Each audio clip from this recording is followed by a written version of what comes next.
Kalisa Orbital hung against the velvet dark like a wonky crown, a ring of docks and habitat drums wrapped around a central spine of silver and glass. The station was neutral ground, equal parts trading post and diplomatic salon, where species that barely trusted one another's air could haggle, posture, and sometimes, occasionally, make history. On docking ring 3, Envoy Milos stood before a pressure door, smoothing the front of his dark blue jacket. The tiny movement did nothing for the echo of nerves in his chest.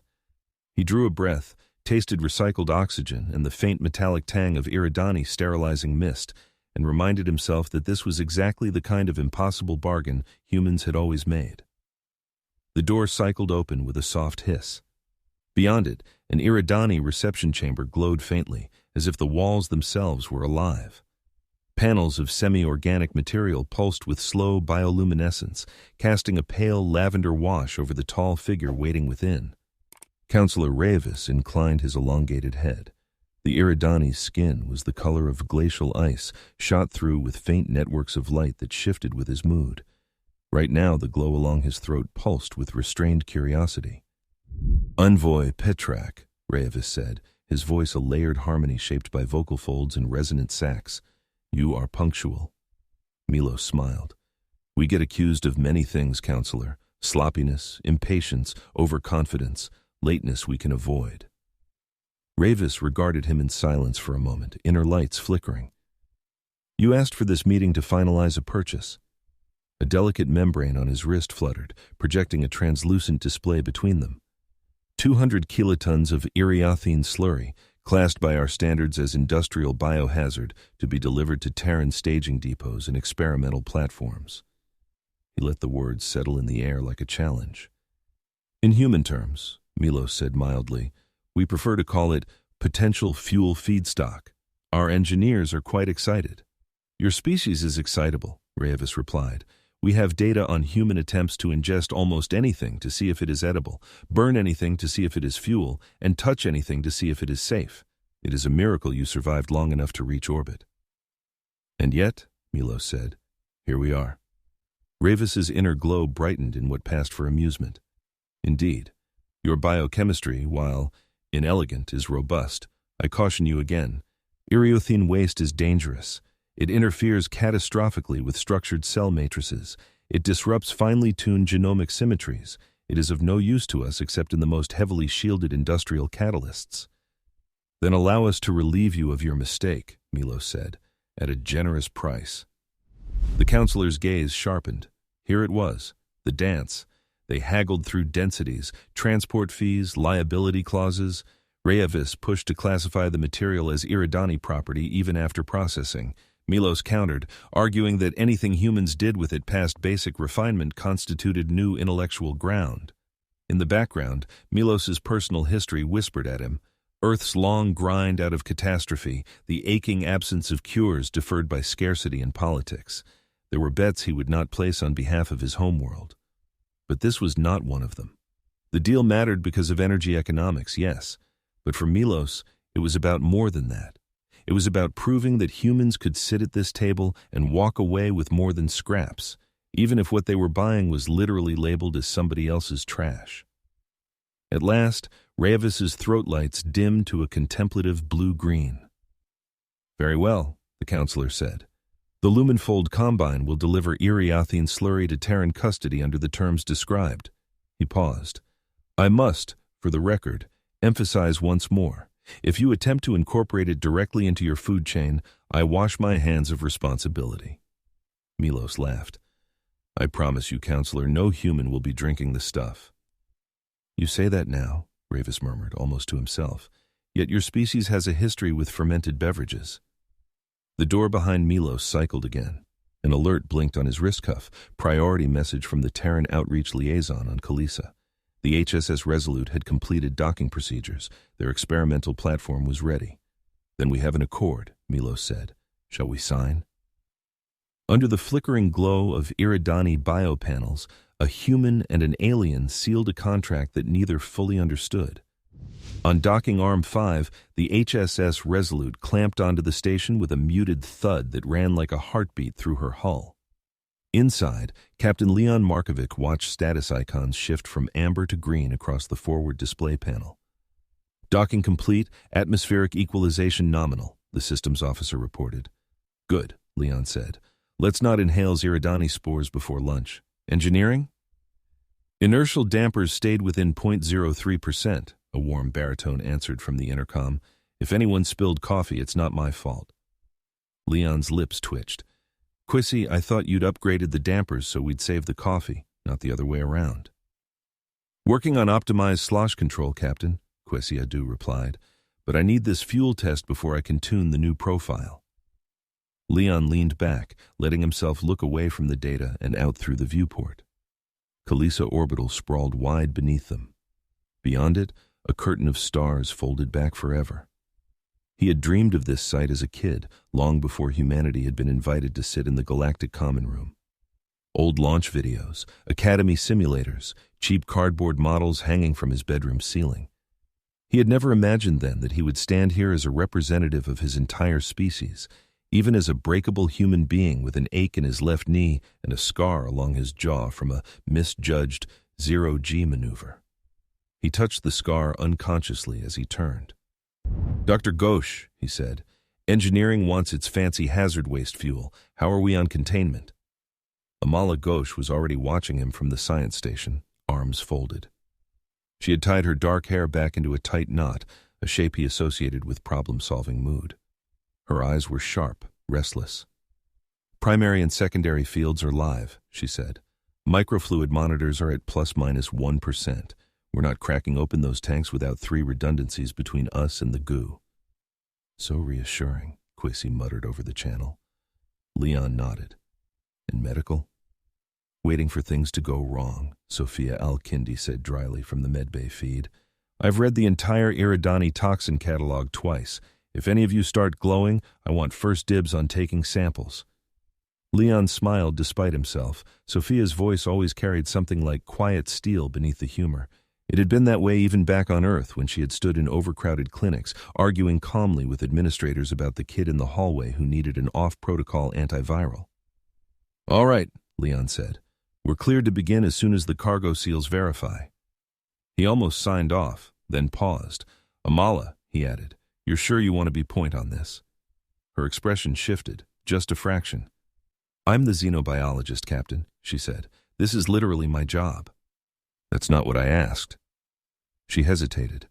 In her quarters, a hollow photo rested on the shelf, a smiling figure sitting on a sunny balcony, one hand on a cane that looked more stylish than medical, the faint tremor in the fingers betrayed only by the way a glass on the nearby table blurred just slightly in the captured frame.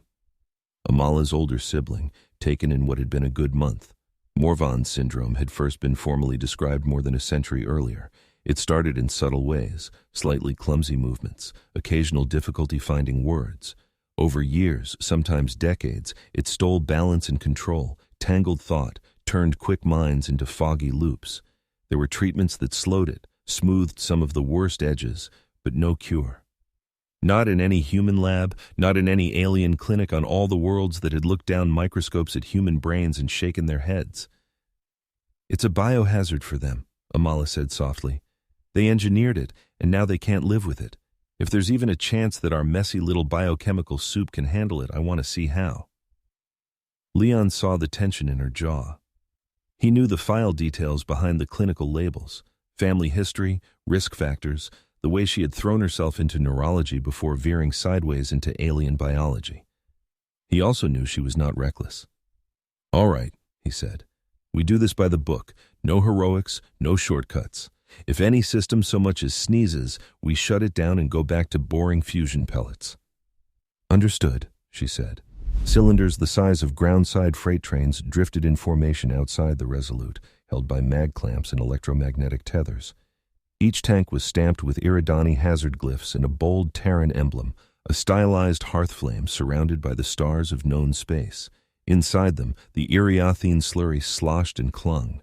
It was not a simple waste emulsion, no matter what Iridani export paperwork claimed.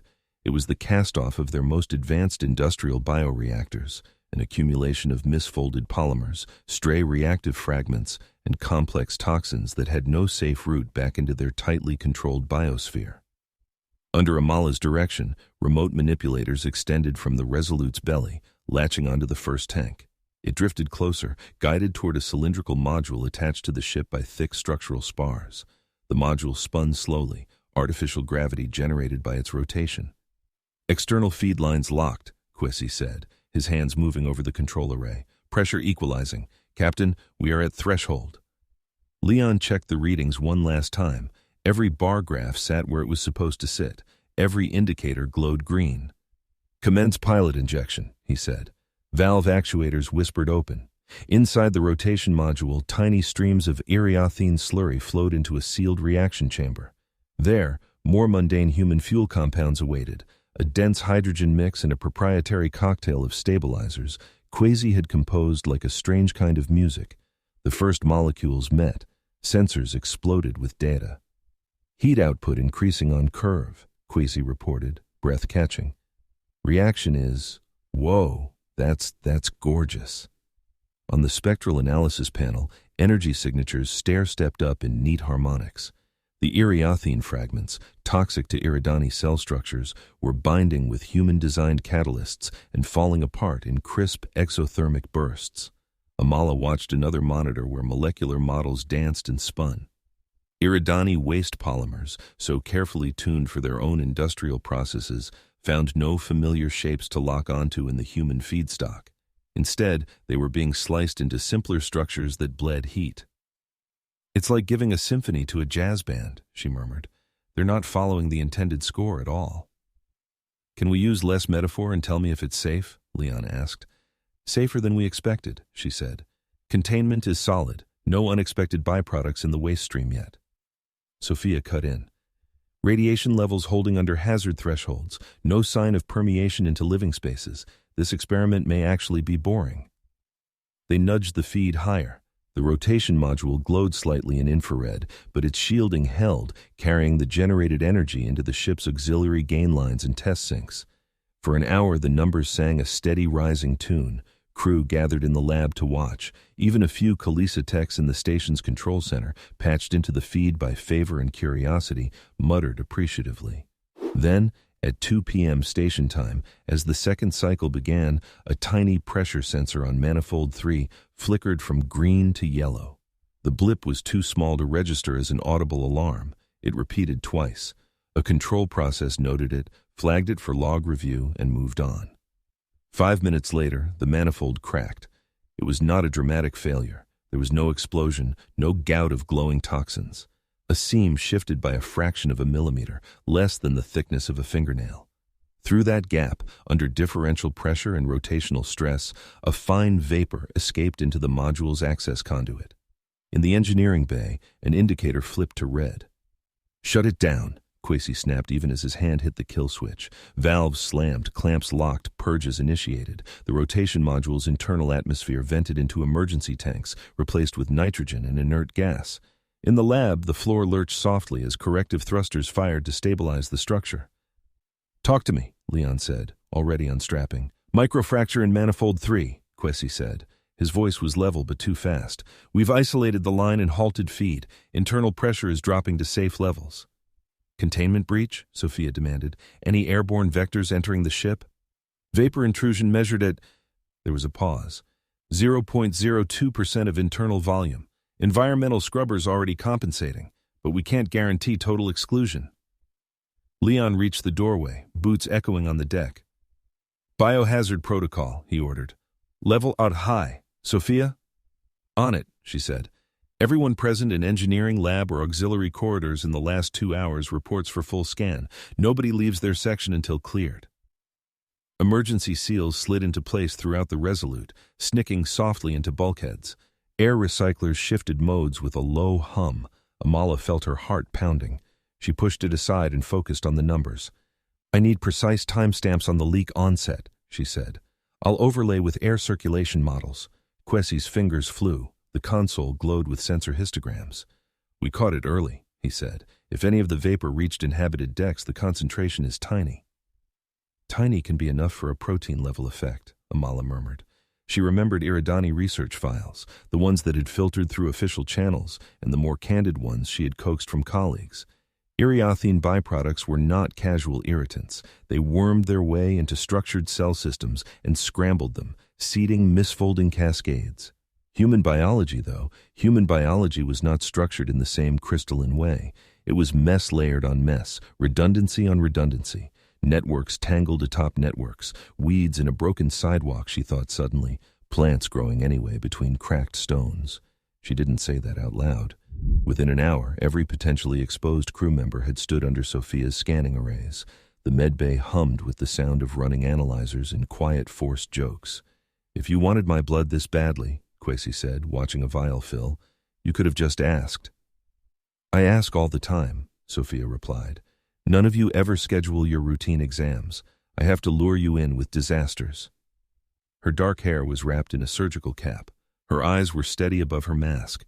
As each scan completed, she watched the readouts herself, not trusting an algorithm to tell her if a new shape in human chemistry was harmless. The first pass came back. No immediate cell lysis, no organ-stressing spikes, no obvious precursors to catastrophic cascade. "So far, so good," she told Leon when he checked in.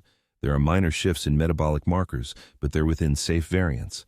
I'm flagging a few individuals for overnight observation." "Any symptoms?" Leon asked. "A few headaches," Sophia said. "An engineer complained of a metallic taste, but that may be anxiety."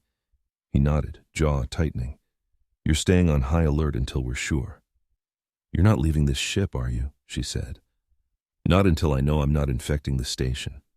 He paused. "Or anything else." He left before she could respond, moving down the corridor with the contained, controlled stride of someone who saw duty as something you carried along your spine. The next day, Amala woke at 6 a.m. ship time, looked at the ceiling of her bunk, and knew with cold certainty that something had changed. At first, it was only a feeling. Her body felt lighter, as if some quiet ache she had grown so used to that she no longer noticed it had loosened its grip. There was a stillness in her hands when she lifted them in front of her face that caught her breath. "This is ridiculous," she told herself. "Psychosomatic nonsense. You're not a patient, you're a scientist." She pulled up her personal medical profile on the bunk's wall screen. It blinked with familiar data points: height, weight, blood type, genetic screening results. The line that made her stomach tighten was the one she already knew by heart. Morvan-associated risk profile, high, biomarker panel positive. She scrolled. Her eyes froze. Morvan-associated risk profile, moderate, biomarker panel negative. The words were clear, clinical, impossible. There could be an error. She forced her fingers to steady and ran a manual override, initiating a new draw. She sat in the medbay waiting chair, refusing to pace, as a wall unit hummed and processed a fresh sample through compact spectrometers and nanoassays. Sophia watched the results populate, one after another. "Again," Amala said when they finished. Sophia hesitated. "Amala? Again." They ran the test a second time, then a third, with older calibration standards. Every run showed the same thing. The markers that tracked early-stage Morvan vulnerability, the subtle accumulation patterns in neural support proteins, were gone. Sophia scrolled through the series, jaw clenched. "This doesn't mean you're invulnerable," she said. "The genetic factors are still there, but those early biochemical flags..." She looked at Amala. "They're not present." "That isn't supposed to happen," Amala said. Her voice was too even. "Those markers don't just vanish without targeted intervention. Even then, we've never fully erased them." "Maybe the earlier readings were wrong." "You and I both know how unlikely that is." Silence hung between them, thick with 1,000 unspoken images of clinic rooms and hovering results. "When did you last run a panel?" Sophia asked abruptly. 2 months ago, Amala said, "before we left Earth." "So the change happened sometime in that window?" Sophia's eyes narrowed. "Or more recently." She pushed away from the console. "Who else on this ship has a Morvan risk profile?" she demanded. Amala blinked. "What?" "Family history, minor markers, anything. I need a list." "Privacy protocols. Can go through me," Sophia snapped. "I'm the physician of record. We may be looking at something that affects them too, and I'm not finding out by accident." The medbay's main diagnostic screen lit with a query. Within minutes, Sophia had a list of names: 8 crew with elevated Morvan risk, 3 on-board patients with early mild symptoms under observation. She pulled their latest scans. 4 had flagged anomalies in the last 2 days, all in the same direction. "I need access to Kalisa's patient logs," she said, already reaching for the comm. "Morvan cases present on station in the last week. There's a public registry and they've been cooperating with Terran Medical Exchange." "Station exposure?" Amala asked, "but we're the ones who had the leak." "We also loaded the tanks at their berths," Sophia said. "If there was microcontamination at any point, any direct human handlers could have been exposed. We sanitize everything, but everything is never perfect." Kalisa's Sovereign Medical Board was not thrilled to share fresh patient data, but the situation escalated quickly. Within hours, anonymized charts began streaming into the Resolute servers. Amala and Sophia worked side by side in the dim glow of the lab, pages of numbers cascading down their screens. 2 dock workers with mild Morvan-associated tremors showed sharp improvement in motor function over the last 3 days. A maintenance tech with a known risk profile had early markers disappear. A station administrator who had volunteered in a long-term Morvan care facility out near the rim and kept an eye on herself ever since had seen her own predisposition panel shift. The common factor, buried in service logs and environmental records, was contact with Iriothene cargo, even at levels far below any recognized hazard threshold. Amala pulled up molecular models until the display was a forest of rotating shapes. She highlighted the Morvan-related neural proteins, then overlaid the predicted interaction pathways for known Iriothene waste fragments. "This shouldn't work," she said numbly. "Their industrial byproducts are designed for symmetry. We are not symmetrical in that way. They break their own patterns. They're supposed to shred ours, too." "Maybe they do shred ours," Sophia said. "Just differently." They ran simulations. In model after model, specific Iriothene fragments slipped into the pockets in Morvan-affected support proteins. In an Iriothene cell, that binding would twist the entire structure, creating lethal kinks in crucial pathways. In a human neural environment, where the proteins floated among more flexible partners, the compound caused them to release misfolded attachments and restabilize along alternate lines. It was like watching a tangled knot of yarn suddenly slip free when a wrong thread was tugged in just the right way. "If I'm right," Amala whispered, "these particular waste components see our neural mess and do what they were designed to do: attack structural anomalies. Only in us, the anomalies are the disease patterns, not the normal state. They strip out the pathology instead of the system." "And why doesn't that murder the rest of the brain while it's at it?" Sophia asked. "Because we're floppy," Amala said helplessly. "Iriothene biology is built like a crystal lattice. Ours is like gelatin. They can't afford this kind of targeted chaos. We can." She thought of her siblings' hands on that balcony, the cane, the laughter that refused to be dimmed. She forced the memory back now, or she would not be able to think. Sophia sat down slowly. "If that's true," she said, "then tiny accidental exposures could be doing what centuries of targeted therapy could not." "Or setting us up for something worse later," Amala said. "Or both." Leon listened as they laid out their findings in the conference room, Rhaevis's earlier warnings echoing in his memory in a new, twisted key. "So," he said when they finished, "we bought toxic garbage to run our engines. It leaked, and instead of killing us, it cleaned up one of our ugliest diseases." "That's the short version," Sophia said. "It sounds like the start of one of those old spacer bar jokes," Kwesi muttered. "The ones that end with everyone exploding or having 7 heads. Milos, patched in from Kalisa, had gone very still. "Are you sure about the external patients?" he asked. "The dock workers, the administrator?"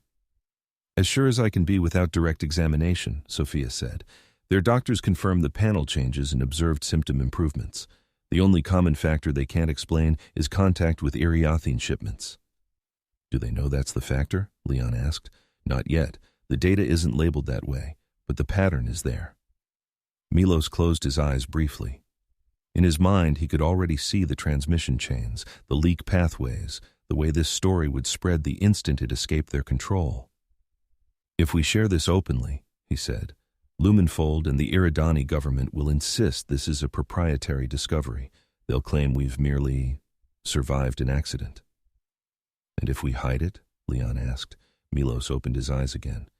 Then dock workers keep getting miraculously better by unknown means, and someone else connects the dots eventually. And we get blamed not only for using a dangerous substance, but for concealing its benefits while people suffer. People are suffering right now, Sophia said quietly. On Earth and off. Any delay in understanding this means more of that. Leon rubbed the bridge of his nose. All right, he said. We do this deliberately. We notify Kalisa's medical board, the Terran Outreach Medical Council, and the Iriothene Scientific Liaison. No media, no grand announcement, just the channels that can actually help us test and verify this in a controlled way. And if they leak it? Kwesi asked. Then, Leon said, we deal with it, but at least we won't be sitting on it like dragons hoarding treasure. Milos nodded, making calculations. I'll reach out to Rhaevis directly, he said. He'll want to know what his industrial byproducts are doing to us. Do you think he'll be angry? Amala asked. He'll be furious, Milos said. At first, he'll feel blindsided that we found something in his waste that he didn't. He'll suspect we're exaggerating or angling for leverage, but he's also a scientist at heart. Curiosity will drag him to the table. What about others? Sophia asked. Lumenfold's board will see nothing but an asset they accidentally gave away, Milos said. Cathari traders will smell opportunity. Everyone else will smell fear. We're about to become the most interesting primitive mammals in a very large room. Interesting can be good, Kwesi said. Interesting can get you invited to dinner, Milos said, or into the pit. News did not leak so much as erupt. It began with a junior analyst on Kalisa's medical board forwarding an anonymized summary to a friend on a research forum, unexpected remission of chronic neurodegenerative markers in multiple human patients following documented exposure to a particular industrial compound. Within hours, someone else recognized the compound's trade code from a shipping manifest. Within a day, a spin-feed pundit broadcast a breathless segment about humans playing with alien toxins and stumbling onto miracle cures. The phrase stuck, miracle. Milos winced every time he heard it. Miracles did not require dosage limits, safety trials, or careful cultural navigation. Miracles were simple. This was not. Kalisa's markets rocked as speculation surged. The Lumenfold Combine stock fluctuated wildly. Iriothene news spheres filled with outraged commentary. They sold hazardous byproducts, one popular Iriothene channel host declared, lumens flaring. And the humans are claiming they've turned it into salvation. Even if this is not fabrication, it is irresponsibility. Cathari commentators were less decorous. Leave it to humans, Selenvar said into a Cathari recorder orb, his scaled features gleaming under station lights, to sniff the fumes of someone else's gutter and find a way to cook with them. If even half the stories are true, I'm revising my risk assessments. When Councillor Rhaevis arrived in person at the Resolute's conference deck, accompanied by 2 aides and a security detail whose gleaming organic armor flowed with unsteady light, his throat lights burned a stormy violet. You should have informed us before you began, he said to Leon, to Milos, to Amala and Sophia and Kwesi, his layered voice sharp. We supplied you this material with clear warnings. Now my people are accused of negligence and worse, of ignorance. We didn't know this effect existed, Leon said. We were as shocked as you. Rhaevis fixed his gaze on Amala. Explain, he said. Without analogies, without human storytelling, show me the data. Amala did. For 2 solid hours, she presented neural protein structures, binding affinities, remission curves. She showed anonymized Morvan cases with characteristic progression, then the same patients after Iriothene exposure, tremor metrics down, cognitive scores up, biomarker panels shifting eerily toward baseline. As the evidence accumulated, Rhaevis's inner glow shifted from outrage toward something more complex, the yellow-gray of incredulity, streaked with a cautious blue. You are saying, he murmured at last, that this waste we engineered to be highly reactive with our own structured systems instead corrects a structural anomaly in yours. In certain cases, yes, Amala said. In others, it does nothing observable, and in some it may have subtler effects we haven't mapped yet.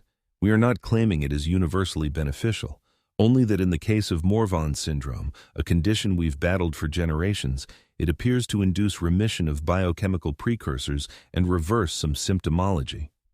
And you are certain this is not merely a temporary suppression? an Iriothene aide asked. We have to assume the possibility, Sophia said. That's why we need longer-term observation in trials, but even if it only buys years of high-quality function, that is more than we have ever had before for many patients. Rhaevis fell quiet. Inside, he saw the boardroom of Lumenfold's central seat on Iriel Prime, the polished tables cultivated from living wood, the glittering sacks of executive biomods along the walls. He imagined their expressions when they realized what they had cast away and what the humans had done with it. You must understand, he said finally, for us, misaligned patterns are a terror. We have spent millennia purging them from our genome and our environment. To introduce a compound that deliberately targets structural anomalies, it was a narrow, controlled risk with acceptable industrial bounds. We could not have anticipated the way your less ordered frameworks repurpose that effect. And yet, here we are, Milos said softly. What do you intend? Rhaevis asked, turning to Leon with sudden intensity. Will you keep this to yourselves? Will you sell it to others as a weapon, as a cure? Leon met his eyes. We intend, he said, to not let people die if we can help it, but we also won't let this become another tool for powerful states to hold over the desperate.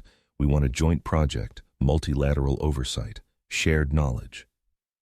Rhaevis's aides shifted uneasily at the idea of shared anything with messy, unpredictable humans. Shared, Rhaevis repeated, while your species retains, what, stewardship? Yes, Leon said simply. We are the only ones for whom this particular interaction appears beneficial. We are the test bed and the primary affected population. It has to be led by people who understand our biology from the inside. Rhaevis laughed once, a strange sound like chimes in a wind tunnel. Your arrogance is breathtaking, he said. And yet, his inner lights cooled. And yet, perhaps appropriate. Without your stubborn refusal to respect danger labels, this would remain rotting in containment tanks, an expense line on a balance sheet.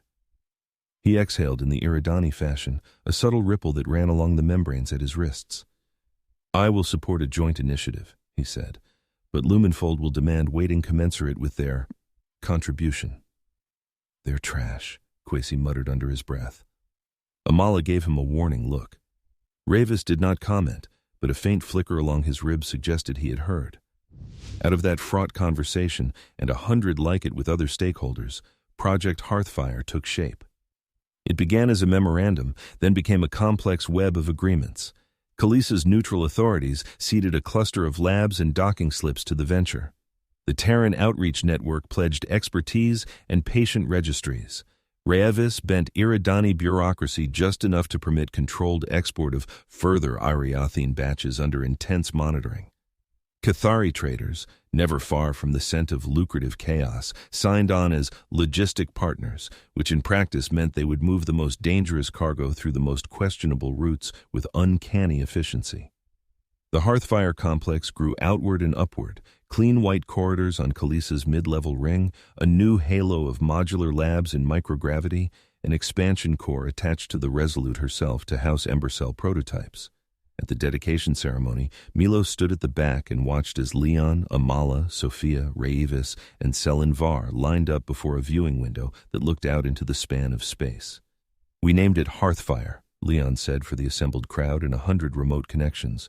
Because for our ancestors, fire was hazardous waste. It destroyed forests, burned homes. Then we brought it into our dwellings, learned to contain it, to cook with it, heat with it, survive winter with it. We are now doing something similar on a different scale, only this time we're not doing it alone. There was polite applause from the humans in the room, cautious interest from Iriothene observers, exuberant vocalizations from the Cathari cluster at the edge. The Thraun were not present. They watched through distant sensors, as they always had. As trials began, hope surged through human space. In a Terran clinic orbiting Mars, a middle-aged teacher whose hands had begun to betray her in front of her students volunteered for early-stage Iriothene derivative therapy. Over the course of weeks, her tremors lessened and her speech steadied. She recorded a message for her class, her voice clear, explaining, in hilariously oversimplified terms, why she would be back at the board soon and why bad waste from kind of squid people was helping. On a mining station near Jupiter, a veteran who had hidden his early Morvan symptoms for fear of losing his job found his balance returning after a single, carefully monitored infusion. He cried when he filed the paperwork admitting he had the disease because for the first time it didn't feel like a death sentence. Not everyone responded. Some showed only minor improvement. A few experienced disorienting side effects, vivid dreams, moments of estrangement from their own thoughts, a sensation of being sideways inside my head that was hard to describe. Sophia tracked every case, good and bad. "We're not curing death," she said to her team. "We're treating one disease. We cannot promise more than that." "But it's more than we had," one of her interns said, looking at the charts. "It's more than they had." Side effects worried Rhaevis. Side whispers worried Milos. On fringe message boards and in diplomatic back channels, talk flared. If Iriothene derivatives can rewrite diseased brain patterns, a military analyst from a human polity mused in a classified bulletin that would inevitably be leaked, could they rewrite healthy ones? Could we induce beneficial cognitive enhancements, loyalty conditioning? Milos read that bulletin and felt bile rise. "Every time we find something good," he told Leon bitterly over a late conversation, "somebody wants to twist it into a weapon." "It's our nature," Leon said tiredly, "and theirs. But Sophie and Amala are not going to let anyone run wild with forced modifications. Hearthfire's charter is clear on informed consent and use." "Memos don't stop black labs," Milos said. "No," Leon conceded, "but visibility makes them harder to hide. The more eyes we have on this project, from other species as well, the higher the cost of misuse." Milos thought of that, and of how many times in human history more eyes had meant only more judges, more betrayers. On the outer fringes of the station's commercial decks, something else was brewing. Lumenfold executives, enraged by what they saw as a catastrophic underselling of their own assets, were not united. Some saw opportunity in partnership with humanity. Others saw only humiliation. A few of the latter quietly funneled resources to a splinter group made up of mid-level technicians and contract security personnel. The group's plan was crude but potentially effective: flood portions of the station's human-occupied decks with a concentrated, unrefined form of Iriothene waste.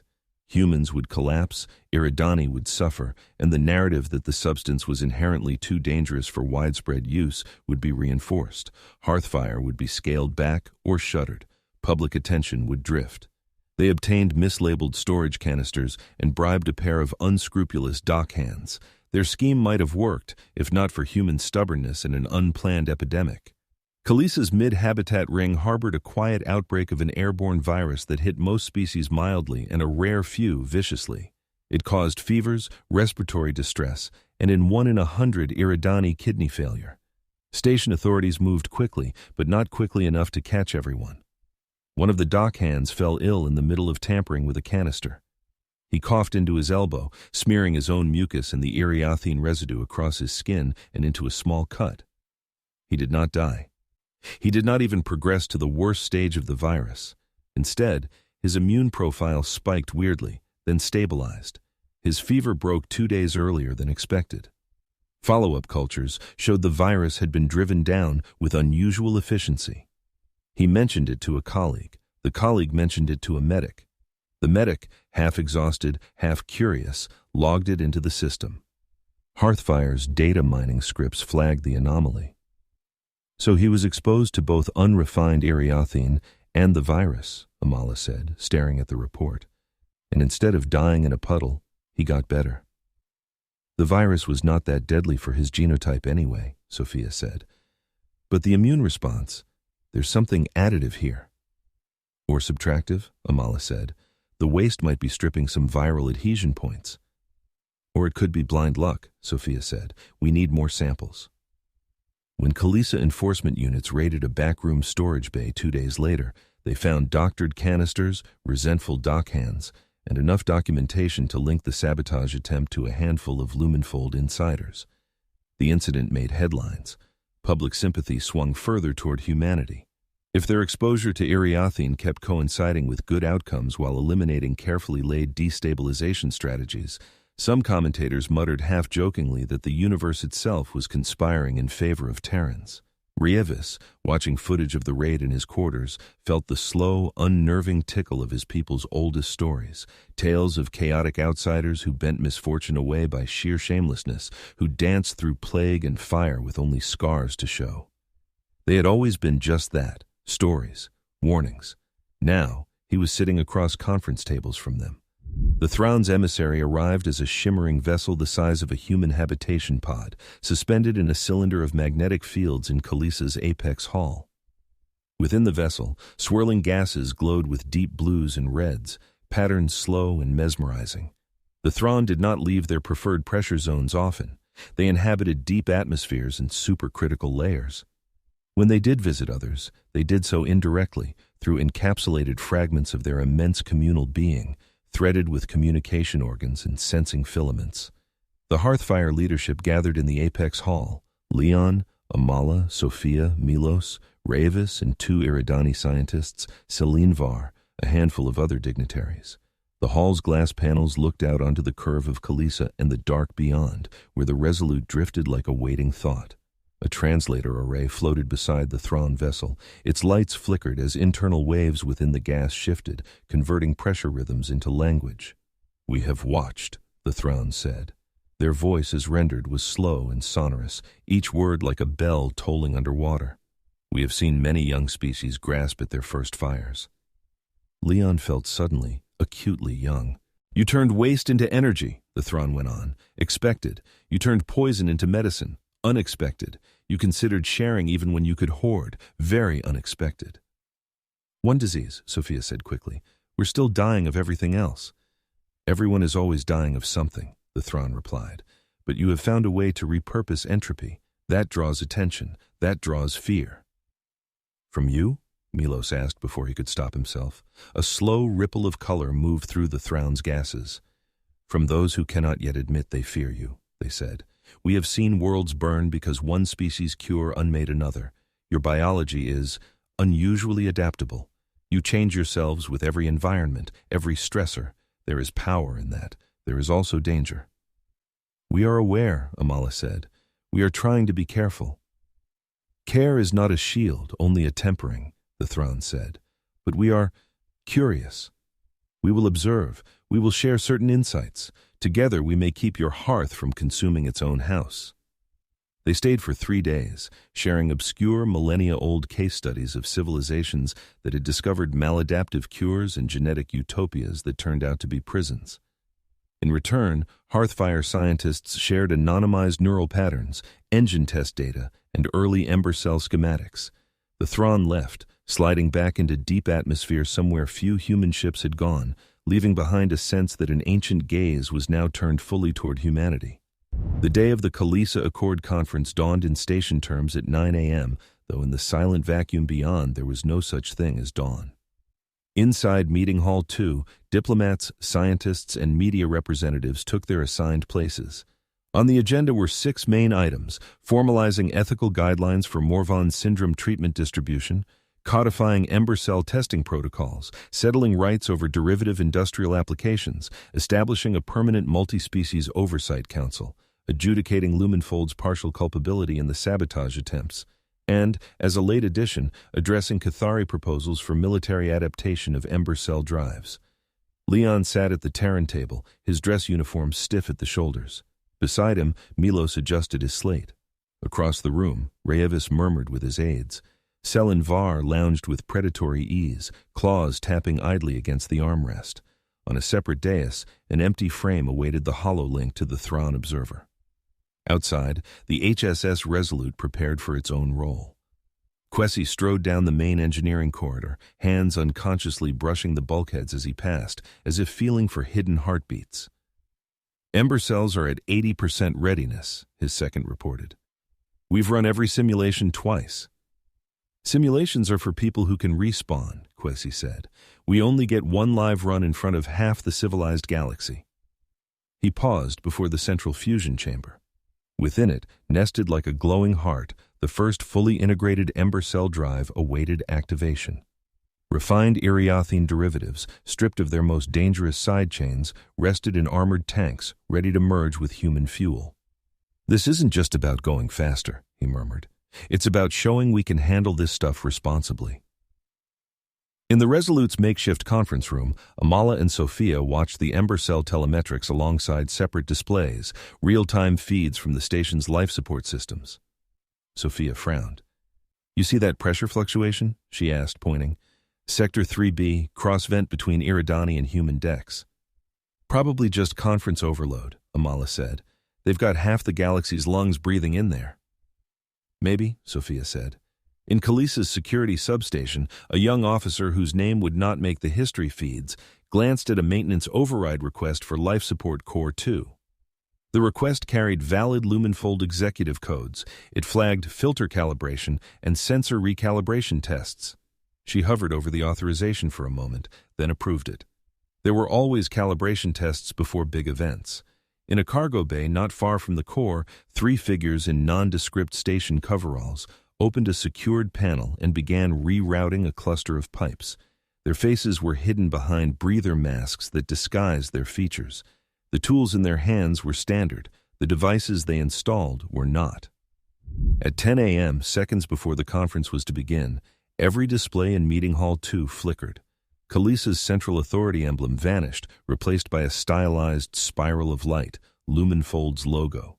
A voice spoke through the hall's speakers, filtered through a distortion that rendered it bland and anonymous.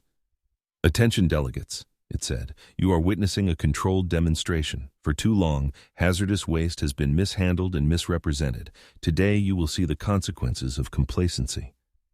Leon felt his stomach ice over. "Security?" Milos barked into his cuff. "Talk to me."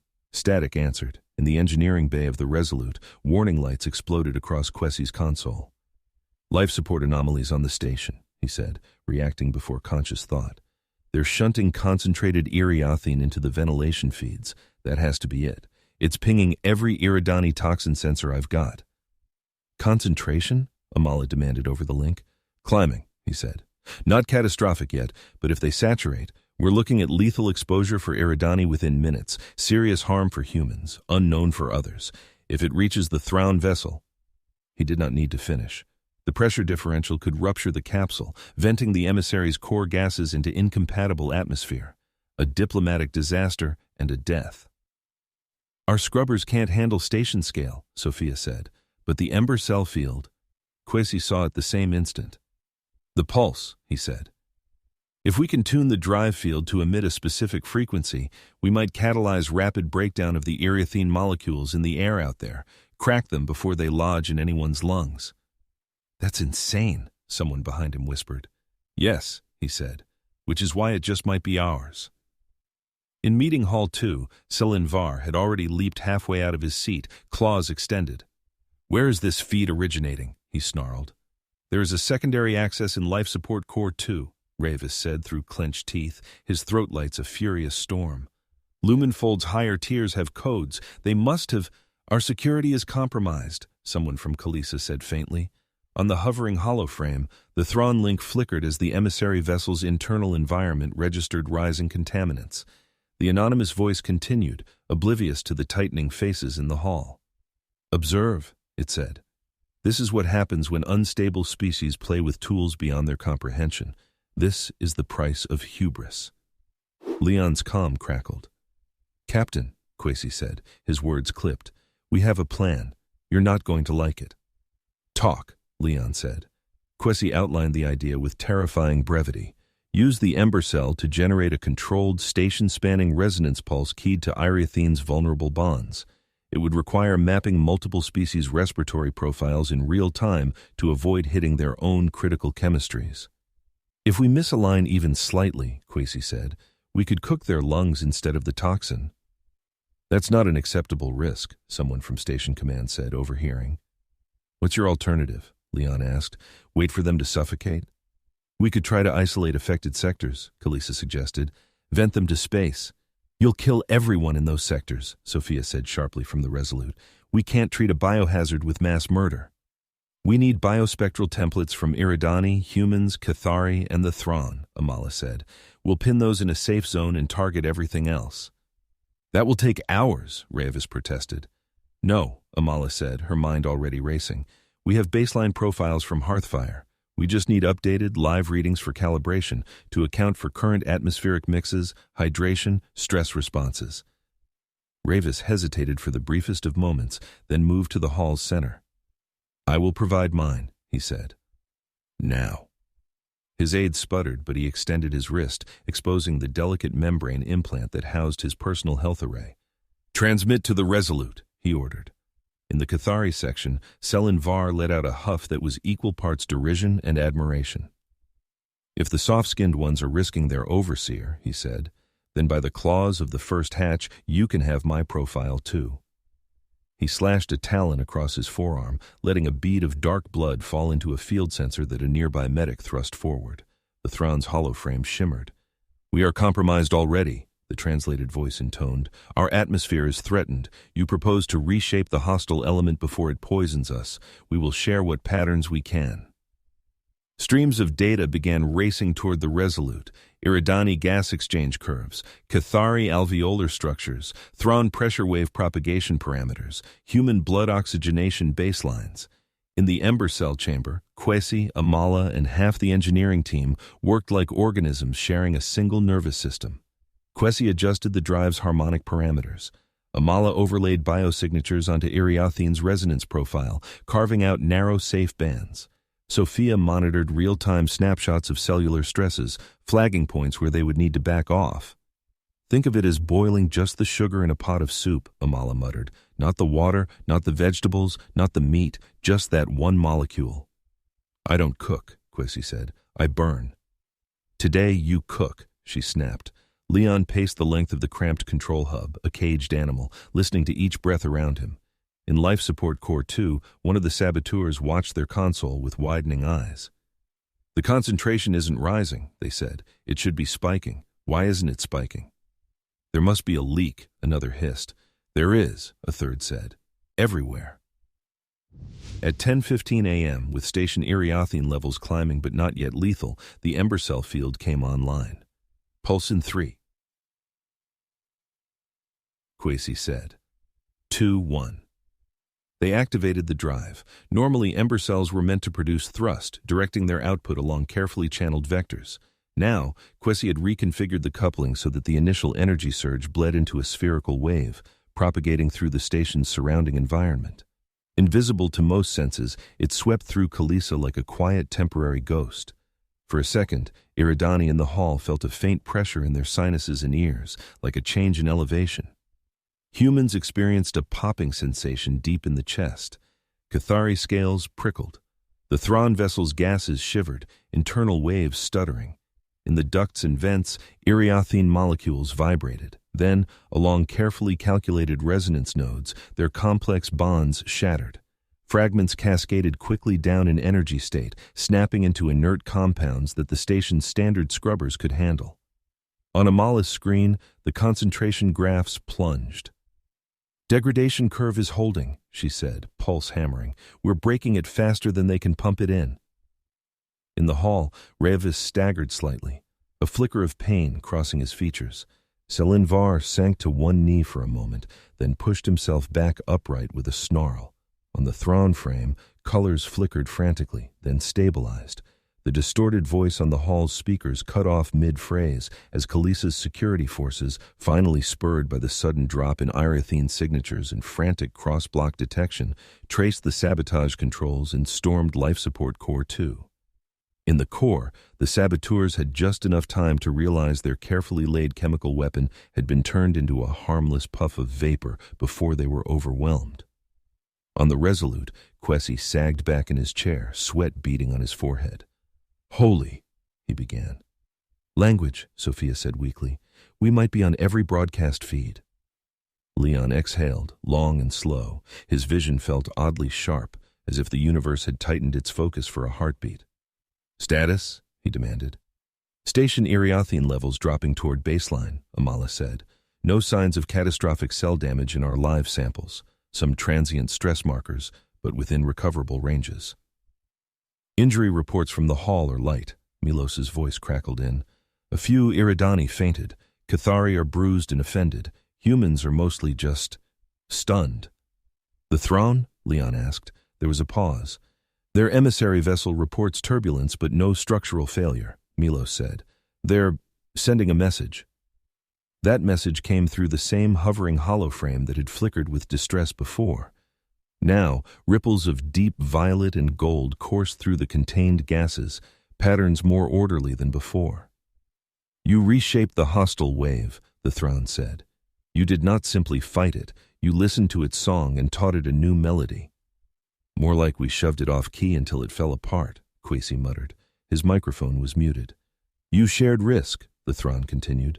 You did not vent entire sectors to emptiness. You asked each species for a part of themselves to guide your hand. Their colors brightened. In all our long span, we have seen few young species do that under threat. Remember this when others call you reckless. You are that, but you are also generous. In the stunned hours that followed, Kalisa's investigative teams pieced together the sabotage plot. Lumenfold executives implicated in the plan were publicly disgraced. Rhaevis used what remained of his political capital to distance the Combine as a whole from the conspirators, arguing that their actions had been a perversion of Iriothene values. Recordings of the Ember Cell pulse event, particularly the graphs of Iriothene levels plummeting, raced around networks. Edit-savvy Terrans set them to stirring soundtracks and inspirational quotes. Alien analysts conducted more sober breakdowns, accompanied by dense overlays of reaction equations.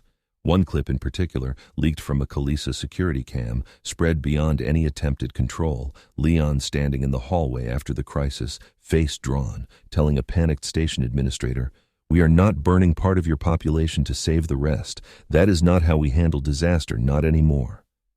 The words were replayed countless times, spliced into commentary and satire alike. Some mocked human moralizing. Others, quietly, were moved. The signing of the Accord of Kalisa took place 2 days later, in a hall that still smelled faintly of stress cleaners and overworked air scrubbers. Delegates filed past a transparent lectern, placing their marks on a shimmering document projection that recorded each signature in encrypted form. Clauses scrolled in the background: equitable access to Morvan syndrome treatment, transparent Ember Cell deployment, the establishment of a cross-species ethics council with real teeth, safeguards against military monopolization. Leon signed for the Terran Outreach Network, Rhaevis signed for the Iriothene Council, and with slightly different light patterns, for the chastened Lumenfold Combine. Selen Var, with a flourish, signed on behalf of a loose consortium of Cathari guilds, knowing full well that whatever he agreed to now, his people would test every boundary later. When the Thraun mark appeared, a slowly unfurling spiral that glowed in impossible colors, the hall fell almost silent. After the ceremony, in a quieter side corridor overlooking the Resolute's berth, Rhaevis approached Amala. "You asked once what we feared," he said without preamble. "You thought we feared your diseases, your volatility." His inner lights dimmed, then brightened. "We fear irrelevance." Amala blinked. "Your people," Rhaevis said, "arrived late by our standards. Your technologies were crude, your societies were noisy. We thought you would be absorbed, as many have been, into existing structures. Instead, you crack open barrels of our discards and find new meanings we never anticipated. You take our failures and claim them as your victory." His voice was not angry now, only tired. "That is humiliating," he admitted, "and terrifying, and if I'm honest, exhilarating." Amala leaned against the rail, looking out at the spans of docking arms. "When I was a child," she said, "my sibling fell down the stairs because their foot didn't land where they thought it would. That's how we found out about the disease. You know what they said later when I asked if they were afraid?" Rhaevis tilted his head. "They said, 'I'm more afraid of standing still than falling,'" Amala said. "Humans trip over everything. We grab things we shouldn't. We start messes we can't finish alone, but we keep moving." "Forward?" Rhaevis asked. "Not always," she said. "Sometimes sideways, or backward, or in circles. But we move, and we don't like leaving people behind." Rhaevis looked at the faint mark on his wrist where Kalisa medics had drawn blood for the Ember Cell calibration. "Perhaps," he said slowly, "we need some of that untidy motion." "Perhaps we could lend you some," she replied with a small smile, "in exchange for better hazard labels on your barrels." He made the Iriothene equivalent of a snort. "Deal," he said. Across human space, Morvan syndrome patients began receiving Iriothene-derived treatments under Hearthfire protocols. In a rehab center on Luna, a former dancer whose career had ended when her body refused to obey finally stood from her chair without help. She took 3 steps, then 4, then turned carefully and grinned at the cluster of therapists and family watching. In an orbital school over Africa, a teenager who had started misplacing words in the middle of exams found his thoughts flowing again after an infusion. He recorded a message for the Hearthfire team, thanking them in awkward, heartfelt sentences that he could now complete. Not everyone responded. Some did not change at all. A small minority experienced transient identity disturbances, brief periods where they felt disconnected from their own memories or briefly felt they were watching themselves from outside. These episodes faded, but Sophia's team logged them with particular care.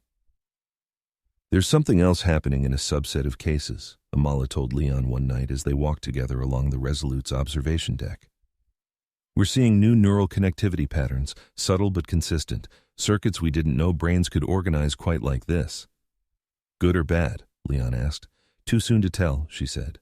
"Different, certainly." He watched the faint glow of the Ember Cell test rig outside the viewport. "We keep doing this," he said, "turning accidents into stepping stones. It's what everyone praises us for when it works and condemns when it doesn't."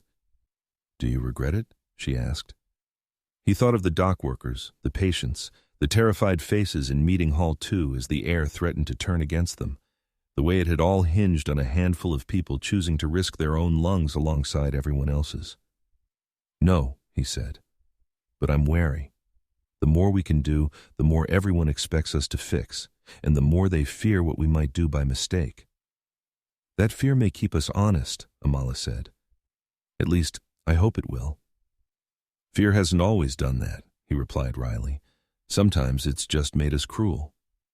"Then we have to be something else," she said. "Stubborn, compassionate, annoyingly transparent, whatever it takes." He laughed, the sound carrying easily through the quiet deck. "Can you bottle that?" he asked. "Stubborn compassion?" She tilted her head. "Give me enough lab space," she said. "I'll see what I can do." When the HSS Resolute undocked from Kalisa Orbital for her first long-range voyage powered entirely by Ember Cells, it was just past 7 p.m. station time. Thrusters flared briefly, then fell silent as the new drive took over. Within the Ember Cell chamber, refined Iriothene derivatives danced with human fuel on a molecular stage, releasing energy in clean, controlled waves. The ship slid forward faster than any Terran vessel of her class had before, gliding along a curve of space-time that human charts had only recently learned to draw. On the science deck, Amala sat alone with a cluster of displays. One showed the ship's trajectory. Another showed a live feed from Morvan's syndrome registry, data points updating as patients checked in from orbitals, colonies, planets. A third displayed neural connectivity maps evolving over time in treated volunteers. In a few of those maps, subtle new patterns gleamed, loops and lattices no textbook had pinned yet. We didn't just fix something broken, she thought. We nudged the whole system. Outside, humanity's first wave of Ember-powered ships began to fan out from Kalisa and Earth, carrying with them not just faster engines and new medicine, but stories of how someone else's poison had become their tool, of how they had refused an easy extermination solution in favor of a harder, more dangerous rescue, of how ancient beings had watched and, for once, approved. In distant gas layers, the Thraun murmured about fire at the heart of ice. On Iriel Prime, Eridani citizens argued in glowing forums about whether to soften their genome's rigid perfection just a little, to borrow a trace of human flexibility. In Cathari dens, hatchlings dared one another to gulp small doses of harmless, inert Iriothene fragments, boasting that they were as tough as humans. On Earth, children drew pictures of starships with strange swirling flames painted on their sides and told tales of beings who could drink poison and turn it into light. The galaxy, which had long considered humanity a scrappy curiosity at best and a nuisance at worst, now watched with a wary, captivated attention. They had handed the upstart species their waste, expecting them to choke on it, or at best, squeeze some crude thrust from it. Instead, the humans had laughed, coughed, bled, argued, and together changed the rules of the game.